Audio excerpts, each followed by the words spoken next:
Hey everybody, it's Lon Seib, and it's time once again for your weekly wrap-up. And this week we're going to talk about Telegram.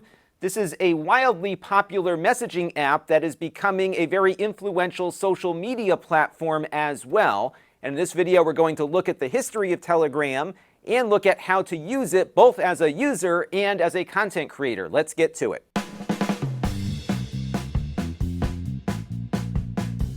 Now, Telegram was founded by two Russian brothers, Nikolai and Pavel Durov. Pavel is the face of the company and also the picture that you see up on screen here. And he's also the voice of the company when Telegram has something to say to the public. And the brothers retain pretty much full ownership of the company, but we'll get into the ownership in a minute. Now, they are from Russia, but they don't live in Russia any longer. They now live in Dubai. And the reason is that the brothers previously founded the popular social media platform VK.com, which operated in Russia. And there was a dispute with the FSB, and they refused to turn over information about their users to the government. And then he was forced out of his company by the investors, and that's what prompted his move overseas. And in many ways, Telegram is kind of a revenge effort on the part of the brothers to rebuild what they lost in Russia, but there's probably some reasons to still be suspicious about the platform. Now, Pavel posted this the other day on his Telegram channel about why he founded the company and also why people in Ukraine should trust him, because this has become a popular platform all over the world, but especially in Ukraine and Russia. And you can pause the video and read his side of the story here. Now, last year, Telegram said they surpassed 500 million active users, and they're picking up a lot of market share from WhatsApp, which is a Facebook-owned property. And of course, there's a lot of distrust for Facebook out there, and a lot of WhatsApp users are moving over to Telegram, and it feels very similar to WhatsApp. So when you get into Telegram, it doesn't feel much different, but there's a lot of features that I think make it a superior platform to the Facebook-owned product. But there are still areas where you should probably be concerned about privacy. Now, it was banned in Russia for a time, for about 2 years or so, but the Russians lifted the ban in 2020. And the reason they say is that Telegram agreed to provide information to the government in regards to terrorism and extremism taking place on the platform. So the word they used was cooperate with Telegram to provide that information. And that's concerning because in Russia, extremism is not only terrorists, but also people who are critical of the regime. And I think that's something that users in Russia should be concerned about, primarily because there are some security issues with Telegram in that most of it is not encrypted, especially activity that takes place in their channels and in groups. Now, a platform with 500 million users is quite expensive to operate. The Durov brothers have retained most of the ownership of the company so far. What they have been doing is raising debt because the app is very valuable with this many users. And if they ever issue an IPO to become a publicly traded company, each of those stocks that they would issue might be very valuable. So they're borrowing money from people, and they will pay them back later in stock, which is basically what is happening right now to finance the company. And this is likely in the billion or more dollar range here. So they owe a lot of money to likely some very rich and influential people, and we don't know really who these people are. The company accepted $150 million in investments from two state-owned firms in the UAE. And the amount here is pretty small compared to the amount of debt that they have been selling over the last couple of years. So I question this, especially because the UAE has not imposed sanctions on Russia or any of the oligarchs that have boats and other things that they might want to safely park somewhere. So something's fishy here, in my opinion, and I'll leave it to you to make your own judgment as to whether or not you will feel safe on the platform. Telegram does say they will not release any of your information unless a court determines that you're a terror suspect and issue an order to Telegram to turn over the information. If they do get an order like that, they may disclose your IP address and a phone number to the relevant authorities. They say that so far this hasn't happened, but they may not need to issue anything because most of Telegram is not encrypted. The only kind of end-to-end encryption you get is in a one-to-one private chat. So if you were trying to organize a group of people, all of that is done in the clear, and Telegram is probably not the place then that you might want to conduct that activity, given that you cannot encrypt the conversation between the recipients of the messages you're sending out. And security experts don't have a lot of faith in the power of this end-to-end encryption. A great synopsis can be heard on the Security Now podcast from July. Steve Gibson called it a godforsaken mess after looking at how it works. And Telegram apparently rolled their own encryption protocol versus using known protocols that are very secure. So I think the security here is there to some degree, but they made it insecure enough that if governments wanted to snoop in on communications without actually having to subpoena the company, I think they can pull out whatever they need just from what's going over the wire in between servers. So I would not, again, consider this a secure place for any kind of communication that you want to keep quiet. Now, Telegram had billed itself as the bastion of free speech, but they have now found that their size requires them to comply with government orders or else. So in the European Union, they have now removed all Russian state media from their platform in Europe. And this is something all the other big social media platforms had to do as well. The or else here is that if they didn't comply, they would be banned from the European continent, which is why they complied with that order. In Brazil, there was a crazy story that happened over there.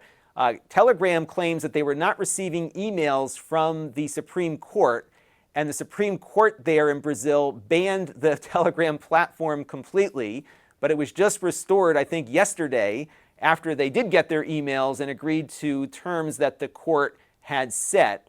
Those terms included deleting classified information shared by their sitting president.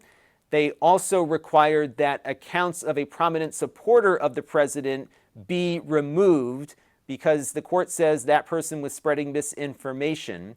And beyond that, Telegram agreed to put content monitors in place who will monitor content being posted on the 100 most popular channels in Brazil and will label things as misinformation if they deem the information to not be true.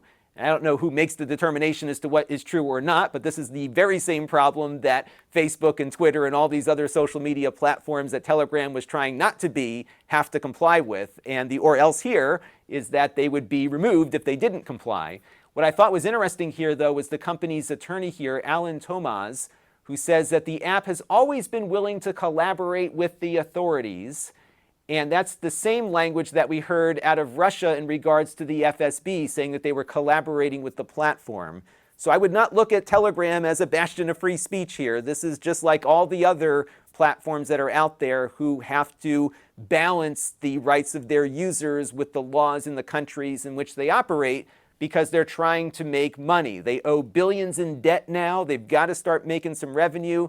They've got to issue that IPO. And if they lose 50 million users in Brazil, that's certainly going to hurt their bottom line. There are some restrictions on what you can post there beyond what the government might restrict. So you cannot send spam or scam other users. You cannot promote violence on publicly viewable channels. And you cannot post pornographic content. But those are pretty much the only rules that they put on users beyond what a government might impose over the top. So let's take a look now at the service itself. I've got it running here on my phone. I've got some examples of all of the different content types that are available on it. One thing you need to know, though, is that you have to have a phone number to register for an account.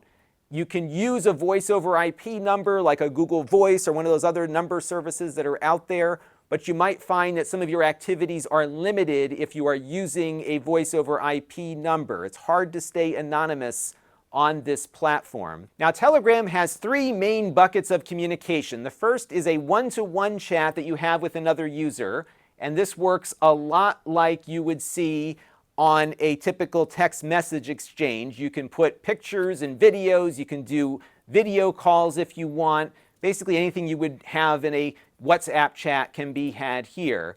Now, to encrypt something, though, you have to take an extra step, which is to tap on the face here at the top of the chat to pull up your friend's card. And then when you do that, you will get all of the contact information you have stored for that person. This is where I can initiate the video call and the audio call as well. But if I go over here to more, what you will see here is the ability to start a secret chat with that user, and that will become the encrypted communication between the two of us. But remember, that is using the Telegram-designed encryption that many security experts are critical of. Now, in addition to one-to-one chats, you also have groups, and groups can be a few people or as many as 200,000 in some of the larger public groups. And these work a lot like a group chat would work somewhere else. So I'm going to pop open my Lon TV Telegram group here, and you can see that I've got some interaction here with some viewers. I can post links to some of the content that I've done on my channel, which I'll show you in a minute, and we can have a nice conversation here. And what's nice is that this can work for a small group of people where everybody can have access to all the features, or you can jump into the settings and limit things a bit. So as you saw, I just tapped on the text here at the top, and if I go over here to edit, what I can do is adjust the permissions, for example. So we'll jump into that for a second here. And I can restrict what members do. So I could make this a group that only allows people to post media, for example, or only messages, or nothing at all, and just allow me to post things and the other administrators. So you have some control over that. You can also add exceptions to these rules, so you can have some users who can do certain things without being an administrator. So it's kind of neat that they thought of a lot of the things that you might want in a larger group setting. Additionally, you can also limit how often people post. So if you want to prevent somebody from spamming the group, you can have them wait an hour, for example, before they can post again. So you have a lot of controls here as the group gets larger to make it something that won't become too annoying to the people in the group if you've got a really big one to manage here. You also can control what reactions you have. There's been a lot of dispute in the YouTube community about removing the thumbs down button. Here, if you want it, you can turn it on. If you don't want it, you can turn it off. It's up to the owner of the group to decide what to do with that, or you can disable the reactions completely. You can, of course, manage your users and everything else here as well. Now, they also have audio and video chat capabilities, so you can have people chat via audio or video or both. I think the max on the video is 30 at a time, but the audio, I'm pretty sure, is unlimited. But one thing that's neat about the group thing is that it works well for small groups of people, but also larger ones. So let's say I had a group of 200,000 people. I can have a select group actually participate in the actual stream, but everyone else can watch and listen to it. And then people can raise their hands and we can bring them up on stage, very similar to how Clubhouse worked, but you also have all this other interaction going on at the same time. Now, to initiate a video chat, you have to be either the group owner or the administrator of the group. And what I found to be even cooler than how it works in a few to many scenario is that if you tap on the Stream With button here, it will let you use OBS or any other kind of video encoder. So I could stream to this Telegram group the same way I stream to YouTube and Amazon and all the other places I stream to now. And then I can bring people on to interact with everyone else in the group from their own phones or computers. Now, the last bucket here are channels, and this allows you to communicate in a one-to-many scenario with an unlimited number of subscribers. But they really can't interact with you directly through the channel, but there are some ways to enable that. Let's take a look at my channel, though, which I've set up here. I've got a whopping 11 subscribers to it. And nobody else can post anything on here but me. So if you subscribe to this, what you will get from me is a little notification, and you can tap on it and read or watch whatever I uploaded. Now, I'll look at one that I am subscribed to here. This is Arnold Schwarzenegger's channel. So you can see I only see things that Arnold posted, and I have no way to directly interact with Arnold other than leaving an emoji reaction to something that he puts on his channel. And like the groups, you can go in and edit what users are allowed to do on your channel. So I'm going to go in and tap on the top of it here, and you can see that we can set administrators. Now, administrators and the owner are the only people that can actually post anything on the channel for other users to see. There is now a discussion carve-out, which I'll talk about in a minute, but as far as channels are concerned, The only time a user will get notified is when you actually post something from the channel. Anyone else's emojis or comments or whatever are not going to be part of that. I can also live stream here like I could on the group. And if I go over here to edit, I can also limit the reactions that users are allowed to post. So for example, Durov, the owner of the company, he allows thumbs up, thumbs down, and the party popper, but nothing else. So you can limit how many emojis appear under your posts, especially if you have a lot of people who consume your content. Now what I did, which is optional, is I linked my group to my channel, and in doing so now people can leave comments on posts. And you can see here there is one comment under my most recent post here, and if I click on that it will have a comment section now, and that's going to appear on any post that you put into the channel after you enable the feature.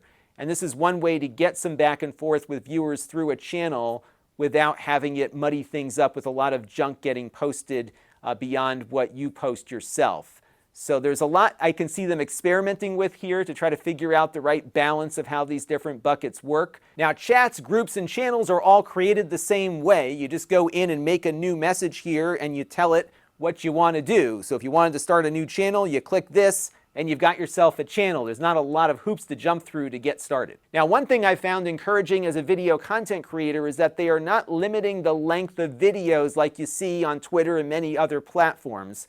So here I've got my weekly wrap-up video from last week, and that's a 17-minute video, and the whole thing can be played back on here along with some text in the description. And what I also found of interest is that they're not doing any processing on the video. So this one that I uploaded was just compressed down to a smaller size, but I also, as a test, uploaded my recent review of a portable hard drive that comes in at 1.2 gigabytes in size, and the attachment still is 1.2 gigabytes. They didn't reduce the file size at all. It does sometimes take it a little bit of time to spin up here, but generally it's been working pretty responsively. There it goes. So once something's posted, it's available without a lot of processing time. The downside, though, is that there's not a lot of discovery, if any, on the platform. So you have to kind of find things yourself, and I found the best discovery engine for Telegram is Google. To look up somebody you're trying to find on Telegram on Google, and if they're there, you can click on the link and then be brought back to the app to do a follow. Another thing is that because there is no discovery, there's also really no algorithm deciding what you see. So what you will have on your chat screen here is everything mushed together, your personal chats, the channels you're following, and the groups that you're in. And what will happen here, at least in its default mode, is that when something gets posted, that channel or chat or group will go up to the top of the list unless you set it otherwise. So right now, the channel and group that I have set up here have the most recent posts, so that is what I have up top. But you can set up folders to try to organize things a little bit better. So maybe you want your channels in one place and your chats in another. So what I can do here is just hold down the chats button, click on add folder, and what I'll do here is just call this LAN TV, and I'm going to add chats to it. So I'm going to add the Telegram group and the channel. I'll click done there. I can then hit create, and now if I go back to my screen here, I can look at it by folder. And the other option is to have it sort it by the type of chat. So for example, I could take all of my channels and make a folder that I'll just call channels here, and that will put them all in that spot. But I could have something in both. So I can have my LAN TV stuff in a folder and then also have the LAN TV channel in a channel folder. Now I do suggest spending some time in the settings so you can get everything tuned exactly how you want it for your account. I have notifications set up where I just mute things on an individual channel basis, but you can also do things more globally inside of the settings if you want. One other thing you can do is attach multiple accounts to your device. So you can see right now I have 2 accounts attached. I believe the maximum right now is 5, but each account needs its own unique phone number. The phone number is the username in Telegram.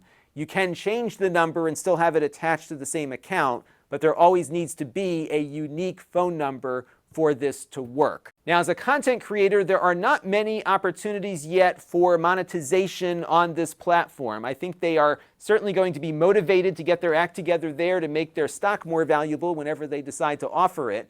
Right now, they do have contextual advertising for larger channels. And what this means is that they are not targeting users with those ads.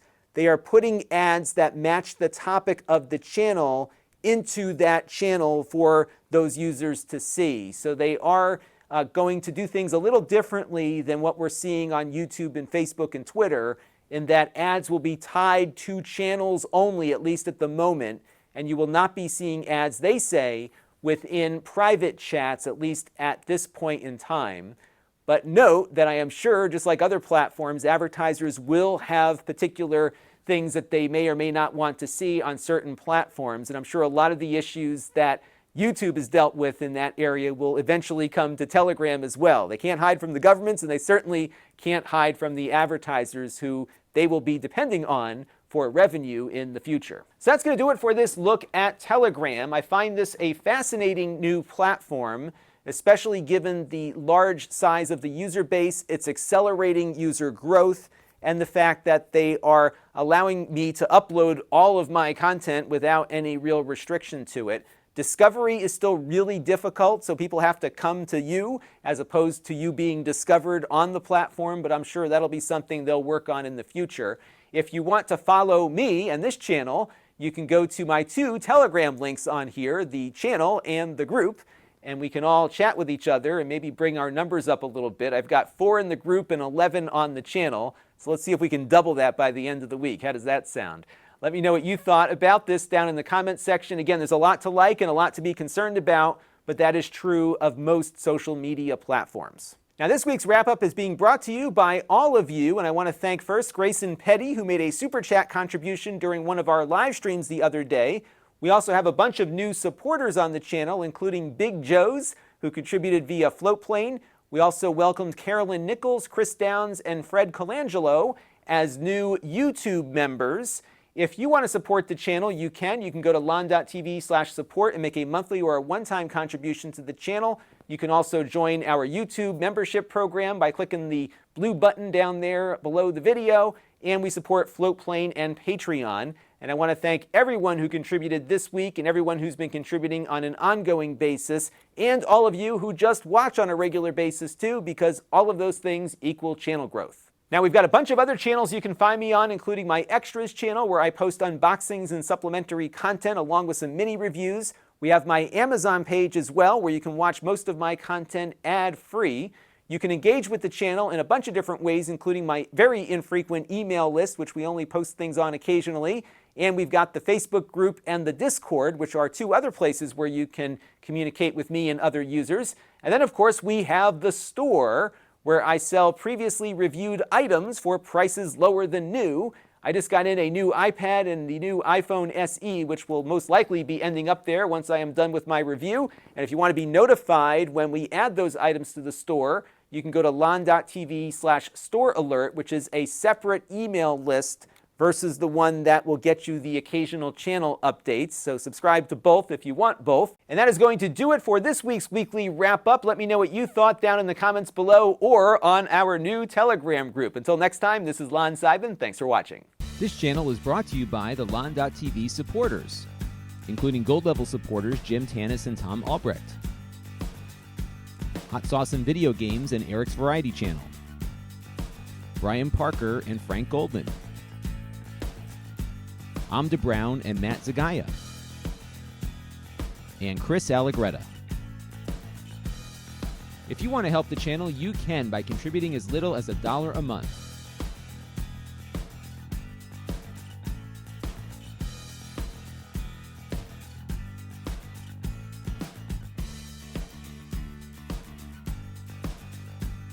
Head over to lon.tv/support to learn more.